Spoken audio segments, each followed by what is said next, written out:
Hey buds, welcome to Evidence-Based Leftism with your host, Socialism Done Left, and my co-host, Mouthy Infidel. Give us a shout, Mouthy Infidel. Hello. This is the first episode of this. It's going to be a little bit scuffed. And with that, we actually take some inspiration from Brianna Joy Gray and Crystal Ball and some of the other hugely inspirational leaders of the evidence-based leftism movement. I just think that I think what they're doing is really intelligent and brave, and I think we just wanted to sort of emulate people like Kyle Kalinske and Brianna Joy Gray and what we do here, because they just take such a nuanced and intelligent approach to like their arguments, and that's what I strive to do and what I talk about. So I guess the premise of the show is that we want to do leftism and we want it to be evidence-based, and I think part of the frustration that I think Mouthy Infidel and I share is with some parts of the left, which tend to focus a lot on rhetoric and not on substance. And so this episode, we aren't going to be hating on anyone too much, I guess, except in this comedic intro. But we will, in the future, probably be talking about some ideas of the left that we think are wrong, and in general, trying to apply evidence in arguments for the left rather than just appeals to emotion or appeals to rhetoric. This one, the first video, is just going to be on arguments for socialism and capitalism. A nice broad starting point with some of the arguments that Mouthy and I often argue about in debates about this subject. Is there anything else you want to add about the nature of the podcast? Why you? I think originally you DM'd me about this. Well, I think it kind of came up organically because I was, I think I tweeted out that like I couldn't stream, and you were like, then make a podcast. And I was like, okay, do you want to co-host? And you were like, sure. So truly the highest and the highest minds, right? Like the highest caliber of thought and planning has gone in. Yeah, a lot of central planning has gone into this. Truly, this is the pinnacle of socialist planning. So on that note, the first topic that we wanted to talk about, as one of the arguments that often comes up in socialism and capitalism debates, is cooperatives, workplace democracy, and alienation. So the basic argument that we often hear from people who defend socialism is that cooperatives and workplace democracy tend to give workers an enormously greater amount of control than they have in conventional capitalist firms. This is even more true if they have large unions with sectoral bargaining, if they have wage boards, if those unions have everyone in the firm as a member, and through that, they have the ability to force changes. I think before the show, Mouthy, you were mentioning that apparently in Norway, the unions forced out a prime minister for like some sort of like pensions cut or a pay cut. Strong unions like that give workers more control, not only in the firm, but also over society. And the general idea is that people are alienated. They feel at odds with what their work is. They feel dissatisfied with their work. We want people to be satisfied with their work, and moving to a more democratic form of ownership and management seems to fulfill that. Why don't you talk a little bit more about alienation, Mr. Mouthy? Sure. So I think like the data that I'm familiar with suggests that about 72% of Americans report that they are not engaged with their jobs. And that's of North Americans, who tend to be the most engaged of like any region of the world. And so like this general feeling of like alienation and disengagement seems to stem from the sort of hierarchical structure of power in the capitalist workplace, I guess. And I think like doing away with that by like altering the power structure through these things like, you know, sectoral bargaining, maybe like co-determination policies, and these sorts of solutions would go far to like make people feel like more engaged with this institution that they spend like so much of their lives at, you know. I mean, the average human stays awake for, call it 16 hours, and of those you're working for about 8 of those, and if you include like traveling to work, preparing for work, and so on, you're talking easily 10 to 12 hours every day, 5 days a week, you know, basically the entirety of your life. It's going to be something like a third of your life roughly is spent in work, so it matters that we get it right. And I totally agree with what Mouthy is saying. He was mentioning that a whole bunch of people don't enjoy their work. We also have empirical studies on what makes people seem to enjoy their work more. A study that I often cite shows that It seems to be that participatory management, that when workers are involved in the decisions of management, they see substantially reduced alienation. They feel substantially more involved both in workplace and in society as a whole, which I think is a really interesting argument because we've also seen in society in general a huge rise of people feeling lonely. And so I think both having the institutions of unions and workplace democracy, building up that sort of communal relation, and directly being involved in the running of a third of your life, both should and does improve people's mental health and well-being. And this, I think, is a relatively simple, easy argument for socialism. Yeah, I mean, in addition to just like the idea of alienation, just from the workplace, which is obviously super important, there's also this idea that you alluded to earlier, and studies have repeatedly found that like union membership increases like political participation. And I think that's like really important. I know something that you've talked about before is like having like strong institutions that like are able to safeguard democracy. And I think like having large union membership through which the mass of working people are politically engaged is like a very strong institution, which like increases popular participation and increases the health, I guess, of like society-wide democracy.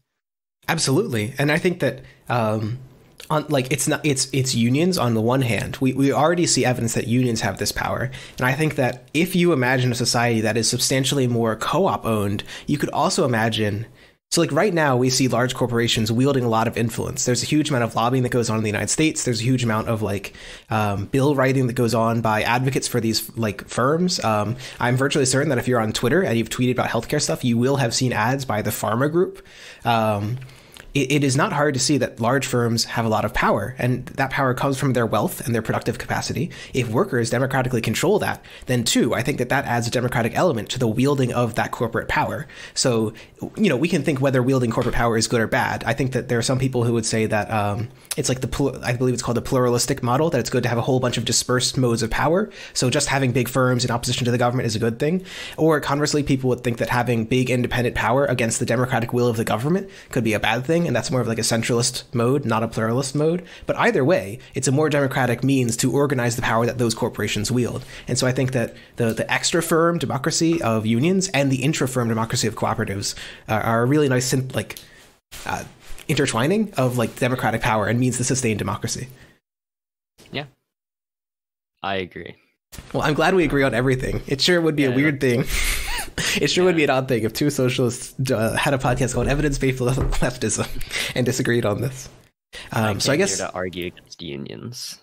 So the structure of this, I just led into the first point. The structure of this podcast is going to be, we're going to talk about 6 main arguments for socialism and capitalism. So I led with the first argument for socialism. Now Mouthy's going to lead with a common argument for capitalism and what we think some of the counter arguments against it are. So the argument against socialism that's maybe like most frequently used, at least in like, you know, general society, is the sort of actually existing socialism argument. So like the argument here is like, if you look at places that have attempted socialism, it's almost every time went very poorly. So, for example, we can look at like Venezuela, we can look at North Korea, or the USSR. And so I know you have a lot of thoughts about what specific elements led to these places being like failures and how these aren't necessarily intrinsic to socialism.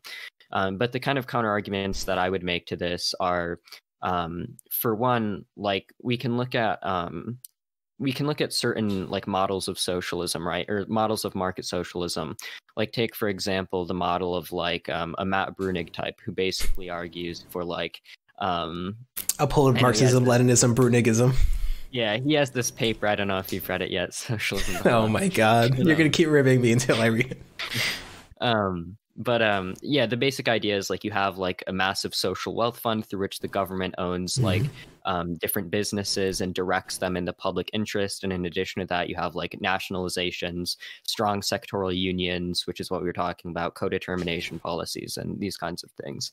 And if this is like a model of socialism that we're talking about, we can look at places that have instituted to some extent like almost all of these policies. Like Norway has a pretty massive social wealth fund. All the Nordics have pretty substantial levels of things like social spending and unionization. And these places, far from collapsing, tend to function pretty well.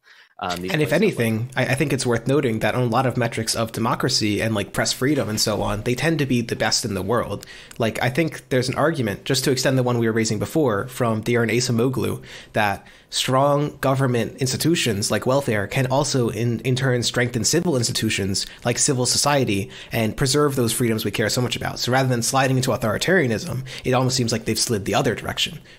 Yeah. And I mean, in addition, we can just look at like these places have like higher rates of like income mobility, for example, which we know is specifically because of their welfare states. One interesting study I've seen from Denmark showed that before taking into account taxes and transfers, Denmark and the US have like the same rate of income mobility, but after taking it into account, Denmark has much greater income mobility because of its bigger welfare state. So these places have like better economic metrics in terms of that, in terms of poverty. They do pretty well in terms of things like unemployment and GDP per capita. So yeah, if we look at these kinds of societies who've implemented these sort of socialist institutions, I would argue they haven't gone like, I would obviously go further, but there's no evidence that this is not evidence-based suckdemism, I suppose. Yeah, of course, yeah. No, I mean, I basically agree with this. So I guess there's kind of two things. So on the one hand, it's that we can point to this alternate model. It's that a lot of the states which tried socialism and failed are not working on the model that we're advocating for. And so when someone says, well, you're just saying that's not real socialism, what you're really saying is those were real socialism, but they weren't the kind that I support. It'd be akin to like a libertarian, you saying to a libertarian, like, you know, you're a capitalist. Why don't you support, like, I don't know, imperialist England or something? Well, those just aren't the models they're looking to. You can't really critique someone for a model that they don't really support. So like the analogies that I would draw in like the USSR is that obviously there were no market socialisms. There was like not the market mechanisms that we would advocate for. The planning was incredibly undemocratic. The system was overall very democratic. You mentioned that I was going to have a specific critique, so this is my turn to shine, I suppose. I would just also note, if you want a real failure of the USSR, it's like in the book, How Not to Network a Nation, which basically shows that they had the opportunity to computerize their planning. Literally, the planning, quote unquote, in the USSR that was done was hand calculating about 150 products. Eventually expanded to like 250, but like 250 products in a nation of like 300 million people, were hand calculated by like 900 people in Gosplan. And everything else was done by rules of thumb. And they had this opportunity to computerize this and to institute a sort of internet where they could get information from all around the country. And they didn't, for political reasons, which I think relate to them not being a democracy. Yeah. And so I'm basically trying to agree that there were structural reasons why this model is not only like not desirable, but it's nothing close to the model that we're advocating. And I think then that you also want to talk about a little bit about how this argument, if the argument in short is we tried socialism, it failed, therefore we shouldn't try again. And how you noted, I believe, that Wolf argued that were we to apply this logic and were we living in, say, the 1800s, we would also have to reject capitalism. Yeah, I mean, there was like a variety of different like Latin American states and northern Italian city states, a few of which like Marx, I believe, talked about in Capital, wherein like as capitalism was initially emerging out of feudalism, it failed numerous times in societies where it was first implemented before eventually becoming the predominant economic system that we all live under. So it clearly doesn't follow from the fact that there were like initial failures in implementation that therefore a system is like unworkable. I know you brought up USSR and the problems with that. I guess the other two main ones would be Venezuela and North Korea, right? Yeah. So which what would be your take on like the specific institutional failures of those regions? I mean, I think North Korea is basically the extreme example of the Soviet Union. It's hyper undemocratic. The Soviet Union had some democratic elements. To some degree, the unions exerted some democratic control, and to some degree, people were able to vote for some politicians. But North Korea is just like even more extreme in that one. It's basically at this point a hereditary nationalistic monarchy. And so I think that even if you want to argue its economics are socialist, the political institutions that run those economics are not democratic. And one of the big arguments of like Daron Acemoglu, the guy who wrote Why Nations Fail and now The Narrow Corridor, is that good institutions are ultimately the real driver of all, and or at least almost all, long-term growth, because they enable productivity to be turned into increases in growth. And so it seems like institutions like these aren't interested in turning productivity into growth. They're only interested in centralizing authority around the big daddy figure like Kim Jong-un. I think Venezuela is actually a pretty simple one to explain. It's that their leaders apparently just don't understand inflation. And this is a common problem actually in a lot of like, not in just left-leaning societies, but just in societies in general. Like Argentina is currently hitting like, I want to say 200% inflation. People think that you can just print money to escape debt, and you can to some degree, but not in Venezuela where they're at like 1,000,000% inflation and it's just collapsing the economy. So I think that fundamentally, a lot of like the models that Mally and I try to argue for is look at like the empirics of what happens when you do inflation and not just do it because you're in a tight situation because of your budget. Look at like, say, the Nordic contrast and say, hey, this works. We should do stuff like that, and not just sort of do weird inflation policies because it seems like it might get you out of an edgy scenario. Yeah, I think like the fundamental point that we're trying to get at here is that socialism is a very wide label which encompasses lots of different models and lots of different institutions. Some of these institutions we've seen do work and work quite well. Some of them don't. So the idea is that we should try and guide our model of socialism towards implementing these institutions which have been shown to work and successfully like combat the problems of capitalism. And I guess it's just sort of like a classic example of like an equivocation fallacy, when somebody would say like, well, USSR is socialist and what you advocate for is socialist, so its failures like implicate you. And it's like, well, they share the same word, but they mean different like things in practical terms. Yeah. A term I've often liked is this idea of socialisms. People have often used it for other ideologies, like there are capitalisms or feminisms. There are many different types of feminism, many different types of capitalism or liberalism, like liberalisms. There are people, there are like classical liberals, and then there are people all the way in like the Democratic Party who are like right of Sockdem. They would agree, those two people would agree on very little, but they do fundamentally share the idea of liberalism. And so I basically do agree it's an equivocation fallacy. And I guess the last thing that I'll say is, so we talked about institutional failures of some of these countries, and we also offered one contrast, which is the Nordic model. I also wanted to say there is another interesting contrast, and it's not necessarily a socialist one. The Nordic model is still dominated by a very large market. So the state does a lot of redistribution on like, it does both pre-distribution via unions and redistribution via like welfare policies. There's also a model just in which the state has a lot more involvement in the said market, and this is what's called the developmental state. It is fundamentally the model that characterizes like South Korea, Japan, Taiwan, Vietnam, China, and most of the East Asian countries that are growing pretty incredibly rapidly. And one of the arguments that Mariana Mazzucato makes in her book, The Entrepreneurial State, which I think fundamentally is a tribute to parts of the developmental state, is that the state can have a really big role, like it does in these East Asian countries, in coordinating production. Japan and South Korea both had 5-year plans, just like the USSR, except of course they didn't plan the entire economy, like it's not one-to-one. Those 5-year plans were used to force firms to like share resources, share innovations, and cooperate to some degree, so they were able to build up like infant industry. And so there's this whole argument in Mazzucato that the state can increase innovation, the state can increase efficiency by actively intervening in the market. So in short, my summary would be a lot of the Nordic model is regulating markets and then having unions control them and welfare control them. And then also I would just like to say on the more like state control side, a little bit towards, I suppose, the planning side of things, there's also an ability of the state to develop said markets. And it's clearly not socialist. Japan is not socialist. Korea was a capitalist dictatorship, right? China, for whatever you want to call it, is incredibly unequal. So it's hard to say that this is like socialism. These are just more like, these are models that seem to work well. So take the bits of it that work, and from like the Nordic, the developmental states, and find a cohesive whole. And that's really all I have to say about this one.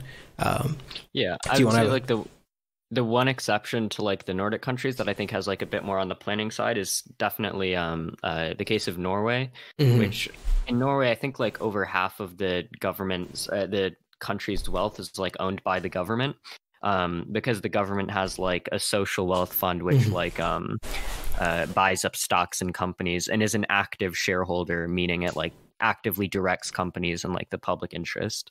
Yeah. Well, and it's important to note, these aren't like these weird binary systems. Like you're either a Nordic model or developmental system. These are all like binary things. The role of the state in the market is not like a yes or no. It's like a more or less. And it's also a how do you do it, right? Like you can do it well or extremely poorly.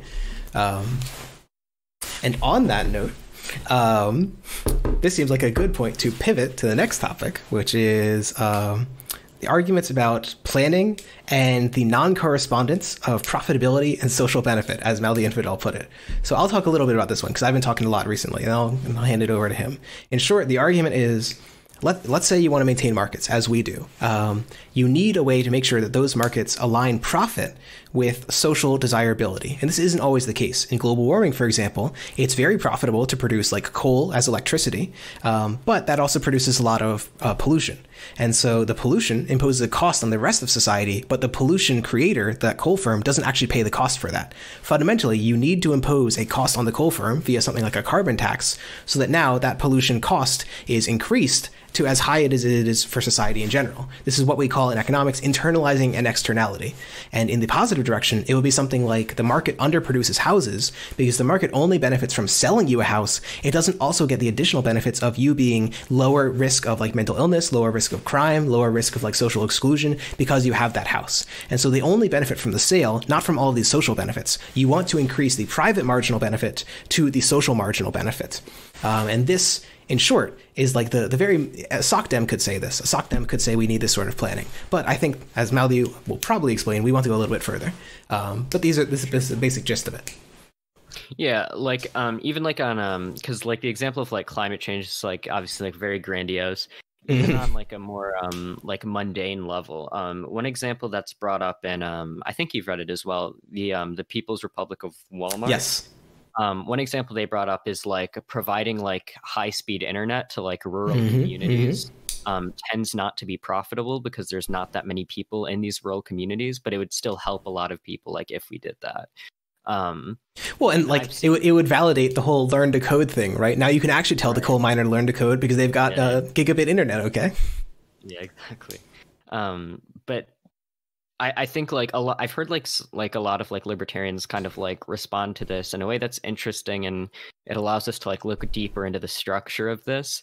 Because like what some people say is like, well, if a company's making a profit, that means they are giving someone something that they wanted, which means that there is this correspondence between desires like socially and profit. But as you sort of alluded to, the problem is profit is just the calculation for profit is obviously revenue minus cost, right? And the problem is the costs that accrue to society and the benefits which accrue to society aren't always funneled to the company making the economic decision itself. Yep. And like another example of that would be like one of the reasons why like countries historically have had to have a lot of like government involvement in like train systems is because like the benefits of like having like trains and like communication is like broadly benefits society but doesn't so much accrue to the train companies like themselves. So there has to be like some nationalized system, and I think we would just like extend that to like other regions as well. I mean, this is the classic argument for stuff like healthcare. It's that the market would underproduce like healthcare, it would underproduce health services. Only those who could afford it would get it. But a healthy society is a productive one. A healthy society is an innovative one. A healthy society is one where people have stronger social relations. Less dead people means more friendships, in a somewhat simplistic calculation. And so it benefits everyone to have a healthier society. But the individual insurance firm only cares if you're paying their premiums. They don't care about whether you've got those friendships, whether you're innovating some product. The money doesn't go to them. And so it's why we call it an externality. It is external to their decision. It's off their balance sheet, as it were. Yeah, and I mean, like a few different ways of doing this. Obviously, in the case of like healthcare, where we have this problem, this is something which countries have just nationalized, and it's worked out a lot better than like market solutions. In terms of places where like we don't just want to nationalize it and we want like some version of a market, there are some mechanisms. I think a social wealth fund or a series of competing social wealth funds is one idea through which in a market, you can align the decisions of businesses within the like interest of society broadly. That's something we've actually observed Norway's social wealth fund actually doing. Yeah, like sorry. No, go ahead. I was just going to say the social wealth fund approach is kind of the top-down one. It's like you say we want to change the management of firms and change which firms we invest in to encourage the good types of production. And then two, the government can also get in what I would call the the bottom up, or like the market side approach, which is you just directly subsidize or tax things. That's the carbon tax or subsidy approach. Like you just subsidize housing, so now people will pay more for housing, the market will produce more. You just tax carbon. But you can also do exactly what Mouthy is saying. You just own the company. And so if they want to produce coal, you'll just fire their director until they get one who doesn't produce coal, sort of thing. Right. Yeah. It works, folks. Yeah. It works. It works, folks. It just works. It's like the Bethesda developer or something. It just works. Well, so I guess leading on to the question of whether it just works is this question of whether planning like this actually works. So the fourth thing we wanted to talk about was an argument for capitalism, what is often called the economic calculation problem. So the basic question of the economic calculation problem was originally applied to planning systems, like that of, say, like the Soviet Union, a fully planned economy, no markets whatsoever. And so it doesn't fully apply to like a market socialist system because we've still got some markets, but it would apply in part to like the nationalized parts of those systems. And one could argue it would apply to like subsidies like we were talking about, or social wealth funds. In short, the questions are twofold. There's two parts of the ECP. One is what's called the computability part of the ECP.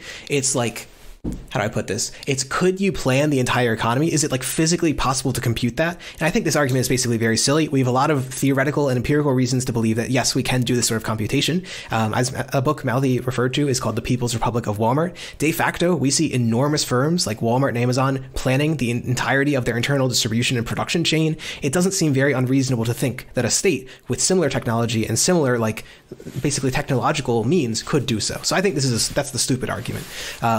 People who raise that are generally only critiquing centrally planned systems and are living in the 1930s, back when everything literally had to be done on like a abacus and hand calculation. The much more interesting one is the local knowledge problem. And do you want to take it away on that one, or should I keep rambling? So is this sort of like the Hayekian, like... Yes, this is the Hayek critique. The tacit knowledge problem. I mean, I don't have like a lot of like thoughts specifically on like the centralization of knowledge or whatever. I feel like this is more so just like a critique of like top-down, centrally planned economies, which is not like necessarily a market socialist model. But so I think this is maybe something, a critique of a particular kind of socialism, but not like socialism necessarily, and not like the socialism that I generally advocate for. One thought experiment based on like when we're talking about like the feasibility of like sort of simulated markets or like planned markets, like what we're talking about. One interesting point raised by Matt Brunig was essentially like if we look at like index funds, we already see that there are these massive index funds which own shares, like massive amounts of shares in competing companies and basically function like that. And so the question is... Brief interjection. On that note, there's an incredible statistic. I believe it's like 40 of the biggest firms in the world owns... Sorry, that's not right. 700 of the biggest firms in the world own 40% of international companies. And it's like 1,300 own like 80% of companies. And the vast majority of ownership is through those index funds. So ownership is actually already incredibly concentrated. It's not like a whole bunch of small shop owners anymore. It's mostly Vanguard and BlackRock, and they own almost everything. So just to, I guess, support your point, this is already existing. Yeah. This is already existing socialism, folks. Yeah. So the question is, why would it necessarily be the case that replacing private index funds with a public index fund, which would be like a social wealth fund, why would that necessarily make planning like stop working? And it seems that there is no intrinsic reason why having index funds to the size that they already are, but having them run by the state rather than run by private companies, it doesn't seem like there's any reason to believe that would be the case. To steelman the local knowledge problem, I think the strongest argument for it is you're some big government bureaucrat sitting in Washington, D.C., and you just don't understand what the conditions are like on the ground for local businesses. And so it's this idea that if you regulate that business, you are like lacking knowledge that someone who's actually involved in the business has. And so I think there's some reasonability to that critique. I think the main problems with it is that one, sometimes local knowledge comes at odds with what I call like central knowledge or overall knowledge. Sometimes what an individual plumber knows is not the same thing as what like the plumbing agency knows or what the plumbing administration knows. They might know more about the market than an individual plumber does, because anecdotal experience is only so good as the experiences that you've had. It's not necessarily representative of the overall market. And again, it's the sort of private marginal benefit, social marginal benefit sort of thing we were talking about before. A plumber, for example, might only see what his experience is like. He might only see how much sales he's making and not how much benefit he's providing to society. And so I think that it can sometimes be beneficial to see things from a macro level and not just on a micro level. So I think one point is there's this trade-off. Sorry, go ahead. Step in. Oh yeah, so like I was just gonna say, like 2 points I would make about the tacit knowledge problem. Remember, one of them is that I can see a strong argument, and people have made arguments before. I think James Medlock has made this argument that essentially taking the premise of the tacit knowledge problem... Is that actually his name? Is his name actually James Medlock? I have no idea, but it would be cool if it was. I always think of him as the Carl Poliani, like PFP. I literally think that's him, and I think he's like 50, but apparently he's like an Amazon worker in his 30s or something. Well, he's Jeff Bezos. Oh yeah, I forgot. He's Jeff Bezos. I'm sorry, so I interrupted. So James Medlock raised an argument about the tacit knowledge problem. Yeah.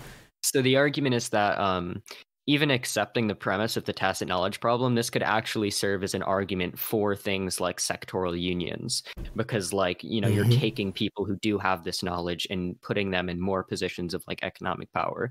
That's precisely the argument I was going to raise. It's the argument for workplace democracy and for unions is that those people do have that on-ground experience. The management might not, because they were just hired by some like corporate board. If you have buy-in from the workers who are directly managing it, they actually buy into that local knowledge problem. The plumber now votes for his management. Surely he has that local knowledge. So yeah, totally agree. Yeah. And you had a second point, which I interrupted.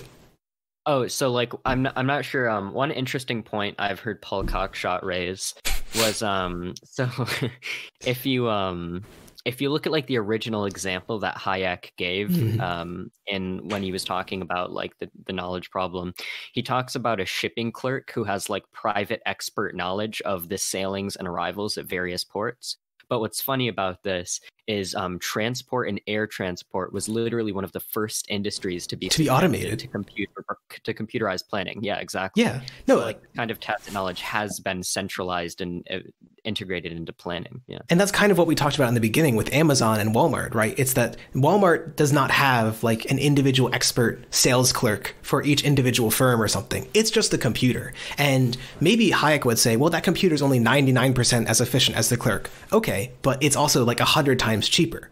And so the efficiency, there's an efficiency trade-off that I think that the local knowledge problem sometimes doesn't acknowledge. It implies that knowledge is like the be-all, end-all, but there are costs to obtaining knowledge as well, and costs to maintaining knowledge. And so that's the example with the shipping clerk. Fewer clerks means more employees for other parts of the economy. So ECP, stupid. Yes. And with that, you were going to lead us on to the next fifth topic. Sure. So the last topic, or no, the fifth topic is the idea of like inequality in class abolition. Basically, it's the idea that capitalism tends to distribute wealth in like a very unequal way and contains sort of feedback mechanisms which perpetuate that equality like over time and across generations and so on. I guess in talking about like whether or not inequality is like a problem, all we have to really do is like, I guess, look at like some of the externalities of it. I would argue that inequality is like kind of inherently a problem in that it's just sort of like a marginal, how much people are benefiting on like a marginal level. So like if you have a millionaire and you're continuing to distribute them resources, they're not benefiting from that as much as if you distributed those resources to somebody at the bottom of the, you know, income level who could benefit much more from that. Yeah, it's the marginal utility of income, right? An additional $10 to a homeless person might buy them something that would fulfill their essential needs. An additional $10 to Jeffrey Epstein gets him, you know, another 100th of a child slave. There's a difference of importance of these two needs. Yeah. And in addition to like just it intrinsically being a problem in that sense, we can see like a lot of broader negative externalities. So like inequality has been found to decrease economic growth. It increases crime pretty substantially. It decreases social cohesion pretty substantially. Yeah. So generally, this is like a pretty big societal, like, wide problem. Yeah.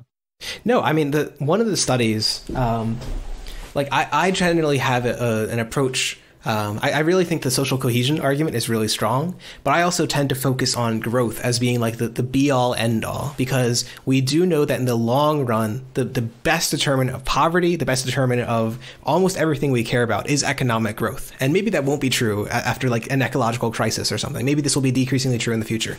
But for the past 200, 300 years, growth has been the number one reason why people have been lifted out of poverty. And so I think the study, I don't know if it's the one you're citing, but I know the one that I cite is this meta-analysis, which showed that a 10% increase in inequality led to, I want to say, a 3% decrease in growth. And that doesn't seem that substantial.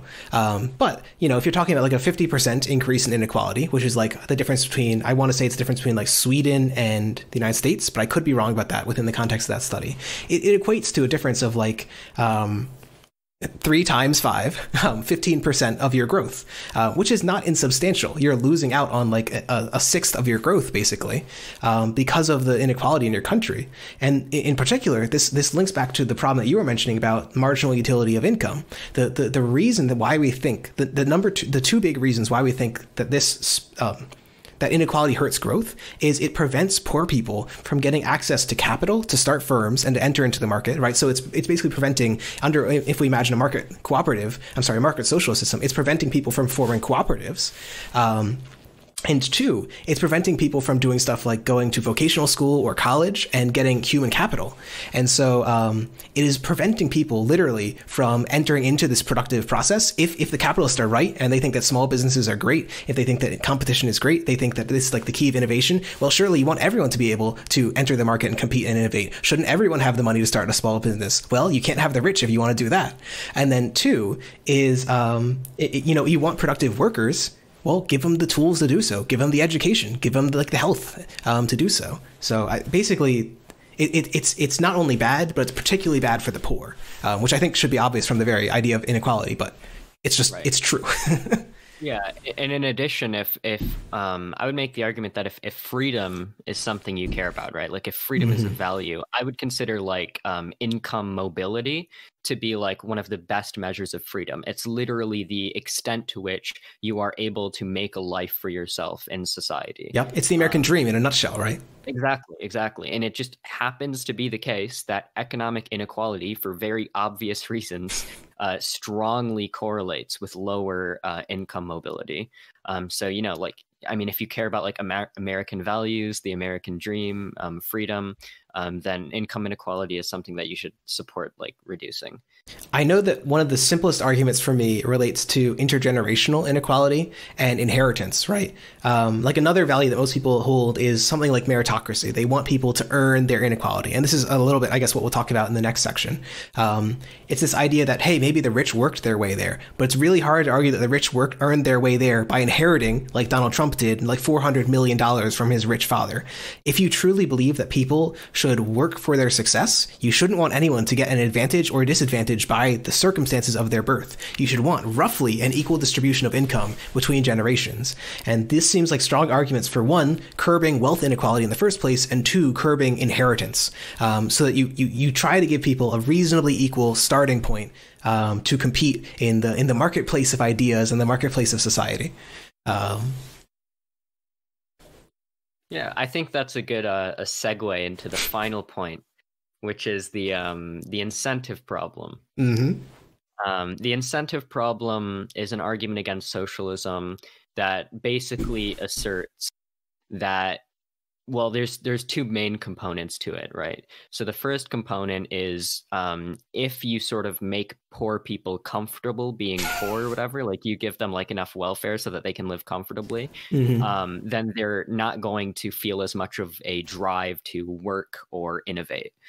The second argument is if we decrease wealth inequality to the extent that you're not going to, be able to watch poor people slave away from like your mansion from owning Amazon, then people they're going to have like no reason to want to be more productive, because like, well, if I can't be better than everyone else, then what's the point? I sort of take an empirical approach to this, and from an empirical perspective, like neither of these claims seem to be true. So like just to give like a quick rundown of the data that I usually use on this point. So if we look at like the Nordic countries, which have large welfare states, very low levels of inequality, this should correlate to like less productivity, less innovation. But in fact, if you look at like cumulative GDP per hours worked in the Nordic countries, it's like as high, if not higher in some places than it is in the US. If you look at like unemployment, which is obviously just like how many people are working, it tends to be also very low in the Nordic countries.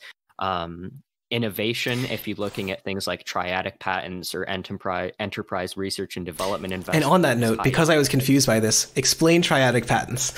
Right. So triadic patents are patents which are like important enough to the point where they were patented in like various different countries, as opposed to regular patents, which aren't the best metric for innovation, because a lot of patents are like trolling patents or patents which aren't actually innovative. So if you're looking at things like triadic patents, innovation is actually higher in the Nordic countries. Even if you just want to zoom out from the Nordics, there was an interesting study that I saw a while back called Innovation and Welfare, the Marriage of an Unlikely Couple, which basically found that across OECD countries, public spending positively correlates to innovation. So the last couple things that I'd bring up is like there's been a few different papers by a guy named Gareth Olds. One of them was food stamp entrepreneurs. Another one was just called like entrepreneurship and the welfare state or something like that. Maybe it's entrepreneurship and social spending. But basically what he's continually found is that different welfare policies, which like redistribute to the like poor people, these things positively correlate with business startups because A, it allows people to have more economic resources so they can save for investment, and B, it gives them more security. So they say like, if I go out and start a business and it fails, I'm not going to not be able to like feed my children. Yeah, people can engage in riskier activities. So I guess to draw two arguments relating to that, one of the arguments that Matsukudo raises for state investment in general is just that the state, because it has those deep pockets, can encourage risky investment. It can invest in the thing that's only going to pay off in 50 years and only has a 10% chance of success because it has the long time frame to think about those things. I think your camera froze, by the way, but yeah, you froze up a little bit. Here, I'll restart my camera for you. You might want to restart it as well. Okay. Okay. So the one argument, in short, is that the state can have these long time frames of investment. And so unlike, say, private charity, which is somewhat contingent on individuals being nice to the poor people and which doesn't actually seem to reduce poverty, public charity can also provide these sort of returns on investment for the entirety of society over long time frames, because we know in the long run it will produce more innovation, that will produce more growth, it will benefit everyone to have helped the poor. So even just from a self-interest perspective, it seems to be good. And then two, a little bit on the second incentive problem, which is like the relative income problem.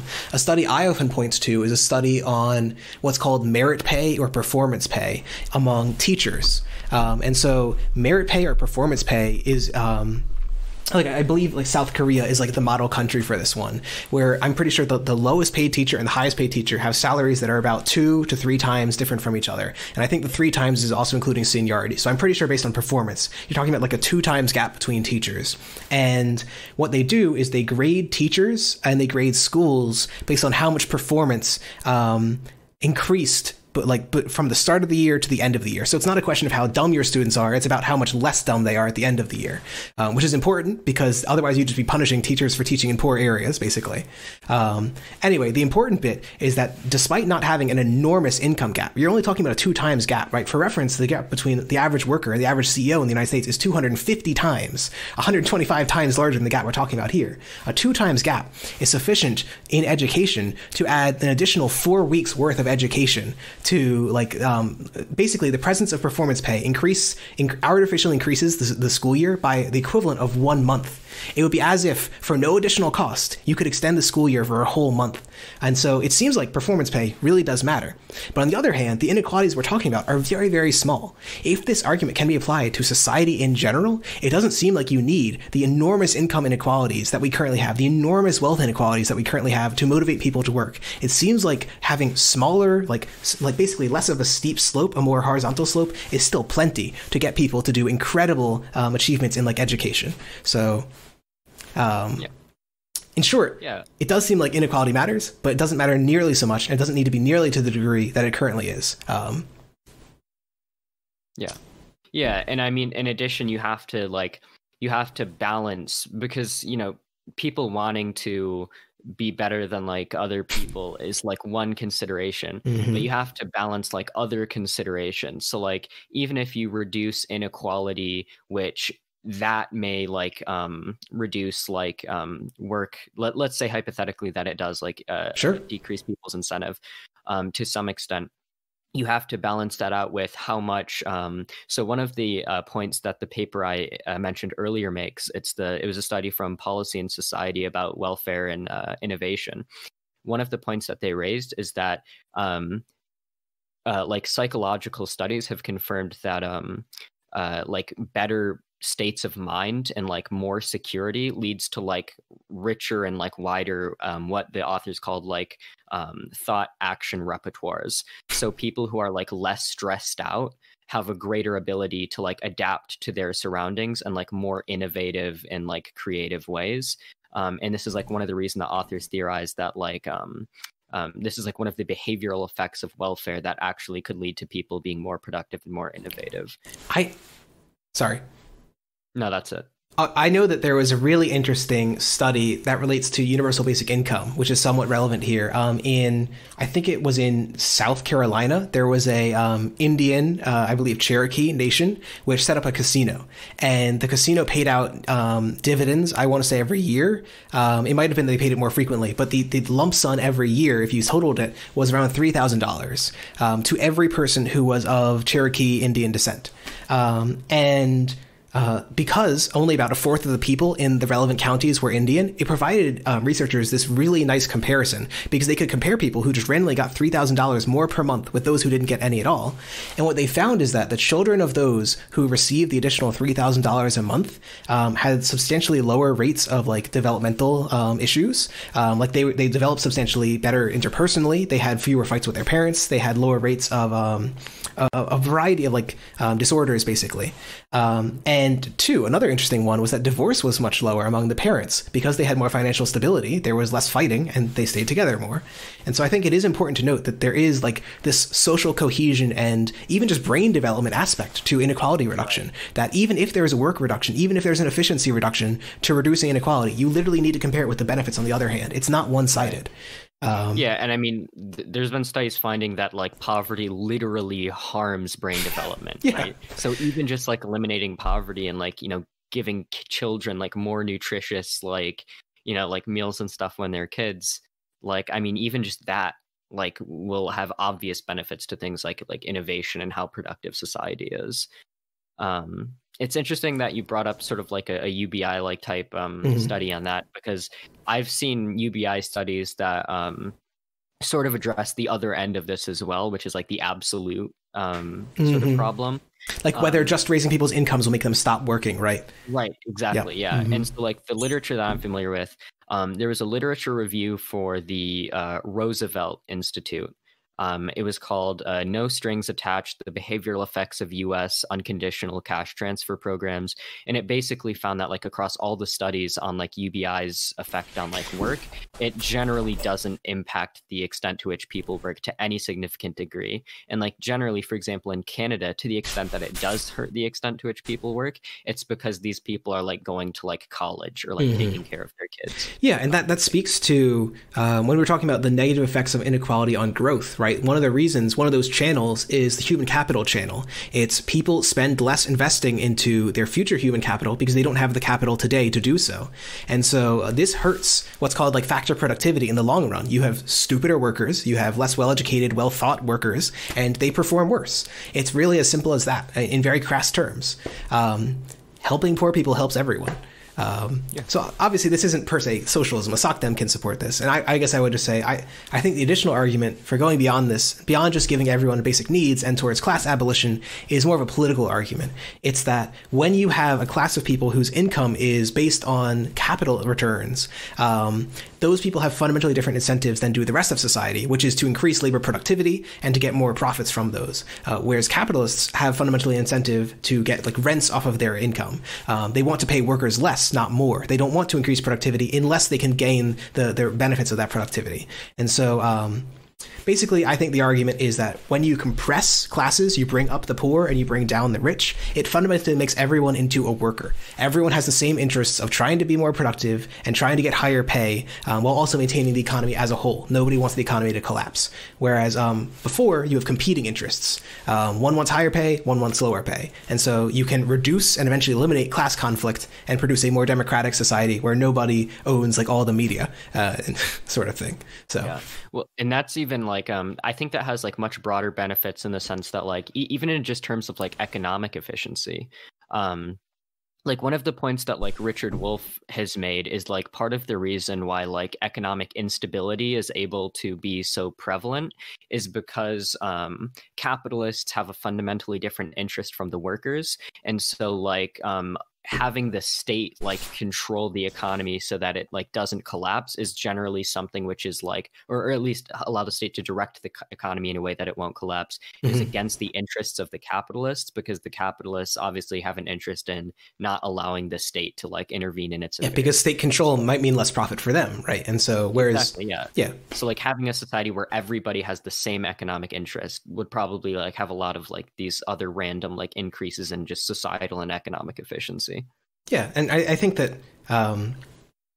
like one of the things I think is very simple is societies that are more unequal are more prone to like extremism is one of the interesting things. They're more extreme to like populism, and part of that is just because people don't feel like they've bought into the political system. And I think that there's some justice to that. It is almost certainly the case that if economic resources are dominated by very few people, those people probably have an unequal access to political power. I don't agree with people who say like the United States isn't a democracy. I think that it's much closer to what's called like a biased majoritarian system. It generally favors what most people want, but most people is weighted in part by wealth. So if you're rich, your vote counts more, but if you're poor, your vote doesn't not count, it just counts less. And so even if we don't fundamentally change the system, if we change nothing at all in the United States, but we just reduced inequality, that would become less of an issue. It would be a less biased majoritarian system. And so I think in very simple ways, this is easy to understand in terms of political benefits. Yeah, I think another reason why like the class compression is important, even like because some people like would say that their solution to like the biased democracy problem is just like, you know, stricter laws on like lobbying. But I think there are the problem is like even like without lobbying laws, rich people have what's called like a higher exit value, as in like the government will always be more incentivized to like act somewhat more in the interests of a rich person than a poor person, because if a rich person gets dissatisfied and leaves the country, that's it matters more. Yeah, like it's a much bigger drop in revenue to the government. So like, yeah, you're never going to be able to sufficiently like address this problem without addressing the class element of it. Well, I'm glad we agree on literally everything. Our minds are as one. We have become one with the Medlockian hive mind. We are both tax-pilled. And everything we say is based in evidence and can never be questioned, right?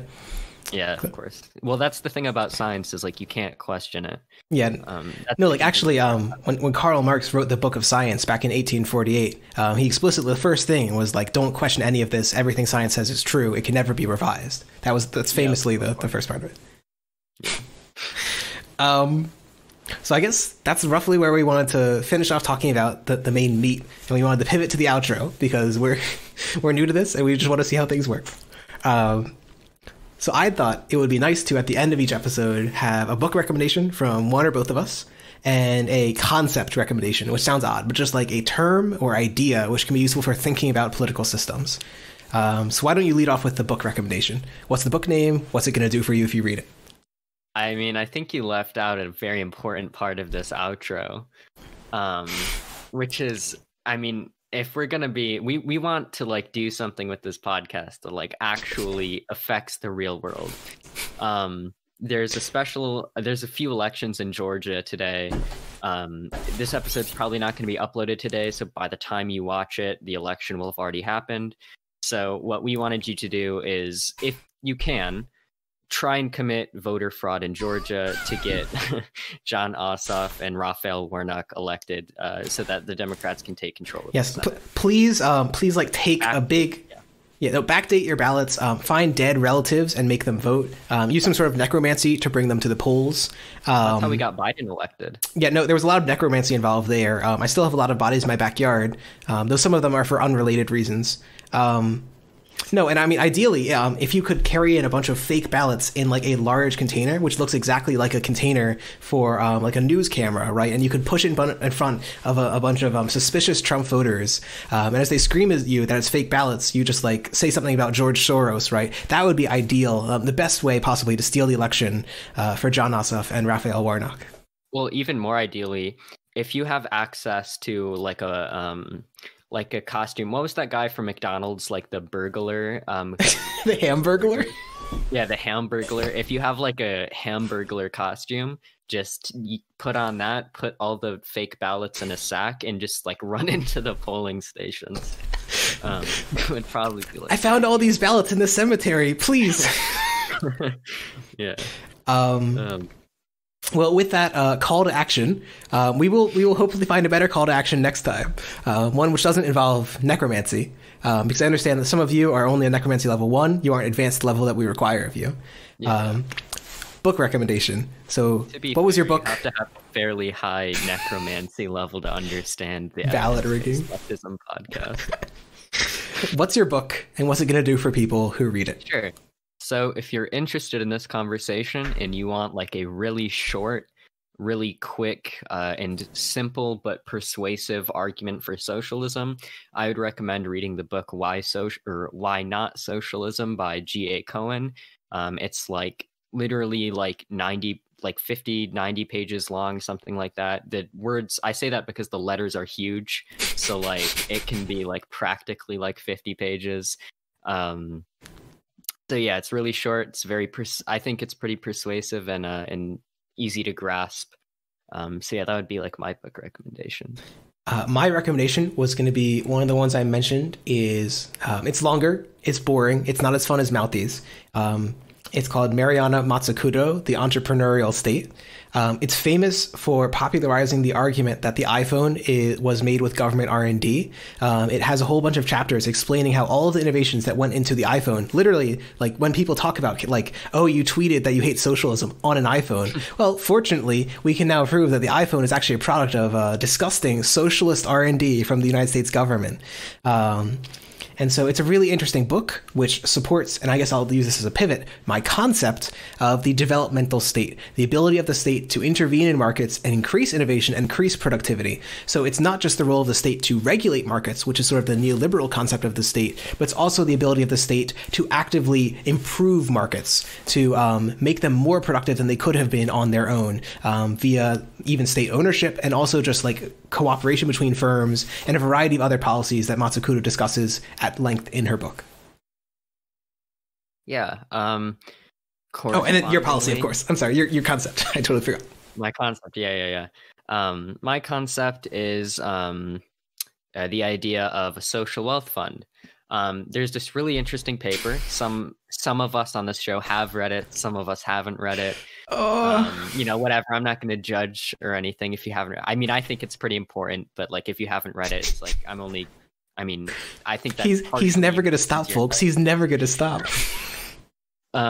It's called I guess this is like partially another reading recommendation. Yeah. It's Social Wealth Fund for America by Matt Brunig. If you want to like learn a basic primer on like social wealth funds. Basically, as I explained earlier, social wealth fund is just the government buys up stock in companies, uses its stock to influence those companies in the public interest, and uses the revenues that they get from that stock for like social welfare purposes. Mm-hmm. Yeah. If you want to read about it and be more versed than one of the hosts on this podcast, then I would recommend the Matt Brunig piece. I guess we need to do like a proper outro now. Thank you all for tuning in. Sing a song. Please no. That's gonna like reduce viewers. That's a viewer reduction strategy right there. Thank you all for tuning in to this hour's episode of Evidence-Based Leftism, coming at you with the hard-hitting studies that you want to hear. I think that now is where, if I understood how podcasting works or what platforms it was hosted on, I would tell you to follow them and do the podcasty things related to them, but I don't know what those are. So after the date of publication, you should do whatever it is appropriate to the platform that you are listening to this on to make it so that you will hear more of this in the future. That's right. Oh, and I guess we should shill ourselves. Mouthy? Yeah. So my YouTube channel is Socialism Done Left. You can find me at youtube.com/Socialism Done Left. You can't actually find that URL. It doesn't even work. Oh, wait. Where is it? I think it's /C. Oh my god. My man's is sabotaging my career. Well, so my co-host is Mouthy Infidel. He is a cur. He is a degenerate. And he makes my blood boil. And you can find him on YouTube if you search Mouthy Infidel. Okay. And my co-host has a YouTube channel titled Socialism Done Left. You can find it at not youtube.com/Socialism Done Left. But yeah, check that out. Thank you all for listening in, and have a lovely day.